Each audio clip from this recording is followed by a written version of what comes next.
പശ്ചിമേഷ്യയിലെ ഗസയിൽ ഇസ്രയേൽ ആക്രമണത്തിൽ 115 പേർ കൊല്ലപ്പെട്ടു. വെടിനിർത്തൽ പദ്ധതി പരിഗണിക്കുന്നുവെന്ന് ഹമാസ് സമ്മതിച്ചെന്ന് അമേരിക്കൻ പ്രസിഡന്റ് ഡൊണാൾഡ് ട്രംപ് പറഞ്ഞു.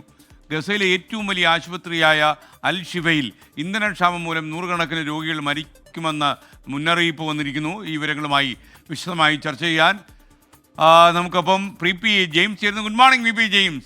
Good morning. ഹായ്. നമുക്ക് ഈ പശ്ചിമേഷ്യ വിട്ട് കളിക്കാൻ പറ്റാത്ത അവസ്ഥയായല്ലോ. ഇനി അധികകാലം വിട്ട് കളിക്കേണ്ടി വരില്ല. എന്തായാലും അക്കാര്യത്തിൽ ഒരു തീരുമാനം ഉണ്ടാവും, അക്കാര്യത്തിൽ യാതൊരു സംശയമില്ല. കാരണം ഇപ്പോൾ കിട്ടുന്ന വിവരം അനുസരിച്ച് ഇസ്രായേല് 60 ദിവസത്തെ വെടിനിർത്തലിന് സമ്മതിച്ചിട്ടുണ്ട്. സമ്മതിക്കാതെ കാര്യങ്ങൾ പഠിച്ചുകൊണ്ടിരിക്കുന്നത് ഹമാസാണ്. ഹമാസുമായിട്ട് ചർച്ച ചെയ്യുന്നത് ഹമാസുമായിട്ട് അടുപ്പമുള്ള ഖത്തറും ഈജിപ്തുമാണ്. അവർ അമേരിക്കയോടുമായിട്ട് ചർച്ച ചെയ്ത് കാര്യങ്ങൾ ഏതാണ്ട് ഇതിലെത്തുന്നു. ഈ ട്രംപ് മുൻകൂട്ടി പറഞ്ഞാൽ ട്രംപ് പറയുന്നത് ഹമാസ് സമ്മതിച്ചു എന്നാണ്. പക്ഷേ ഹമാസ് പറയുന്നു ഞങ്ങൾ പരിഗണിക്കുന്നതേ ഉള്ളൂ. പക്ഷെ അതിൻ്റെ ഇടയിൽ റീഡ് ബിറ്റ്വീൻ ദ ലൈൻസ് എന്ന് പറയാവുന്ന പോലെ മനസ്സിലാക്കുന്നത് യുദ്ധം അവസാനിപ്പിക്കുന്നതിലേക്കാണ് കാര്യങ്ങൾ പോകുന്നതെങ്കിൽ ഞങ്ങൾ തയ്യാറാണ്. അവരുടെ വാദം അതായിരുന്നു, ഇസ്രായേൽ സേന അവിടുന്ന് പിന്മാറണം, യുദ്ധം എന്നേക്കുമായിട്ട് അവസാനിപ്പിക്കണം. പക്ഷേ ഇസ്രായേൽ പറയുന്നത് ബന്ദികളെ കൈമാറുക, വെടിനിർത്തൽ നടത്താം, ഞങ്ങൾ പിന്മാറുന്ന കാര്യത്തിൽ ഉറപ്പ് നൽകരുത്. ഇതേ ചൊല്ലിയാണ് തർക്കം നടന്നിരുന്നത്. ഇപ്പോൾ ഏതാണ്ട് യുദ്ധം അവസാനിപ്പിക്കുന്നതിലേക്ക് ഡൊണാൾഡ് ട്രംപ് അല്പം വാശി പിടിക്കുന്നുണ്ടെന്നാണ് അറിവ്. ഇസ്രായേൽ പ്രധാനമന്ത്രി ബെഞ്ചമിൻ നെതന്യാഹുവിനോട് കോടതിയിൽ ഹാജരാവണമെന്ന് പറയുന്ന പോലെ വൈറ്റ് ഹൗസിൽ ഹാജരാവാൻ പറഞ്ഞിട്ടുണ്ട്. നെതന്യാഹുവിന് ഏറ്റവും വിശ്വാസം ഇപ്പോൾ ട്രംപിനെയാണ്. കാരണം ഇസ്രായേൽ ഇറാൻ ഇതിൽ ബങ്കർ ബസ്റ്റർ ബോംബ് വെച്ച് 3 ആണവ നിലയങ്ങൾ തകർക്കാൻ കൂട്ടുനിന്നത് ട്രംപാണ്. അതുകൊണ്ട് ട്രംപ് എക്കാലത്തെയും വലിയ അമേരിക്കൻ പ്രസിഡന്റാണെന്നാണ് നെതന്യാഹു പറയുന്നത്. നെതന്യാഹുവിന് ഇസ്രായേലിൻ്റെ ഉള്ളിലും പ്രശ്നമുണ്ട്. അതുകൊണ്ട് ട്രംപ് ഈ തിങ്കളാഴ്ച അവിടെ വിളിച്ചു വരുത്തി ഒരുപക്ഷെ വെടിനിർത്തൽ പ്രഖ്യാപിക്കുന്ന തരത്തിലേക്കായിരിക്കും കാര്യങ്ങൾ എത്തുക. എന്തായാലും ഹമാസിനെ മേൽ സമ്മർദ്ദം ചെലുത്തി ഈജിപ്തും ഖത്തറുമുണ്ട്. അതുകൊണ്ട് ഇത് തീർന്നേക്കാം. അതിനിടയിൽ എസ്കൈൻ നമ്മളെയൊക്കെ വീണ്ടും ദുഃഖിപ്പിക്കുന്ന തരത്തിൽ 115 പേർ കൂടി പാലസ്തീൻകാർ കൊല്ലപ്പെട്ടിരിക്കുന്നു ഇസ്രായേലിൽ. അതിൽ ഏറ്റവും സങ്കടകരമായിട്ട് കാര്യം വീണ്ടും ഭക്ഷണത്തിന് കാത്തു നിന്നവരും ദുരിതാശ്വാസ ക്യാമ്പിൽ എല്ലാ ദുരിതങ്ങളും അനുഭവിച്ച് കഴിയുന്നവരുമാണ് കൊല്ലപ്പെട്ടിരിക്കുന്നത്. അപ്പോൾ ഇത് വലിയ രീതിയിൽ എന്താ പറയുക, സാധാരണ പറയാത്ത രീതിയിൽ ഇതൊക്കെ തീരുന്നുവെന്ന് പറയുമ്പോഴും ഏറ്റവും വലിയ ആക്രമണമാണ് അയച്ചുവിടുന്നത് ഇസ്രായേൽ. അപ്പോൾ ഇസ്രായേലിൻ്റെ ഈ 115 പേർ കൂടി പാലസ്തീൻകാർ ഇസ്രായേലിൻ്റെ ആക്രമണത്തിൽ കൊല്ലപ്പെട്ടതോടെ മരണസംഖ്യ, കൊല്ലപ്പെട്ടവരുടെ സംഖ്യ 57,000 കവിഞ്ഞിരിക്കുന്നു. കൃത്യമായി പറഞ്ഞാൽ 57,015 എന്ന 57,000 എന്ന് പറയുമ്പോൾ നമുക്കൊരു അക്കം ഉള്ളായിരിക്കും. അത് 57,000 ജീവനാണ്. ഇനി കാണാതായവർ ഏതാണ്ട് 10,000-ത്തിലേറെ പേരുണ്ട്. അവരൊക്കെ കൊല്ലപ്പെട്ടു എന്നാണ്. കാരണം കെട്ടിട അവശിഷ്ടങ്ങൾക്കിടയിൽ കുടുങ്ങി കിടന്നിട്ട് മാസങ്ങളായി കാണാത്തവരാണ്. അപ്പോൾ യഥാർത്ഥ സംഖ്യ എടുക്കുമ്പോൾ ഇതിനേക്കാളൊക്കെ വളരെ കൂടുതലാണ്. 67,000 70,000-ൻ്റെ ഒക്കെ അടുത്ത് വന്നേക്കാം. 20 മാസത്തെ യുദ്ധത്തിൽ നഷ്ടപ്പെട്ട മനുഷ്യജീവനാണ്. അപ്പുറത്ത് ഇസ്രായേലിൻ്റെ 1200 പേരെ ഒറ്റ ദിവസം ഹമാസ് കയറി വധിച്ചു. ഇതേ തുടർന്ന് ഒക്ടോബർ 7, 2023 തുടങ്ങിയതാണ് ഈ യുദ്ധം. 20 മാസം പിന്നിട്ടു. ഇനി എന്ന് തീരുമെന്നുള്ള കാര്യത്തിൽ മാത്രമേ ഇനി അറിയാനുള്ളൂ. യുദ്ധം തീരും, പശ്ചിമേഷ്യയിലെ സംഘർഷം തീരുമെന്നറിയില്ല.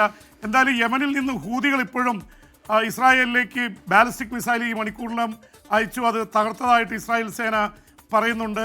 എന്തായാലും കാര്യങ്ങൾ തീരുമെന്ന പ്രതീക്ഷയിലാണ് കാര്യങ്ങൾ. എസ്കെയിൻ. ഓക്കെ പി ജെയിംസ്, ഈ റഷ്യൻ യുക്രൈൻ യുദ്ധം കുറച്ചുകൂടി കടുപ്പത്തിലേക്ക് പോകും തോന്നുന്നല്ലോ. ഈ 30,000 സൈനികരെ നോർത്ത് കൊറിയ റഷ്യയിലേക്ക് അയക്കുമെന്ന രീതിയിലുള്ള വാർത്ത വരുന്നു. അതിനിടയിൽ യുക്രൈൻ്റെ ആയുധം അമേരിക്ക വെട്ടിക്കുറയ്ക്കാൻ തീരുമാനിക്കുന്നു എന്ന വാർത്ത മറ്റൊരു രീതിയിൽ വരുന്നു. എന്താണ് യുക്രൈനിലെ അവസ്ഥ ഇപ്പോൾ?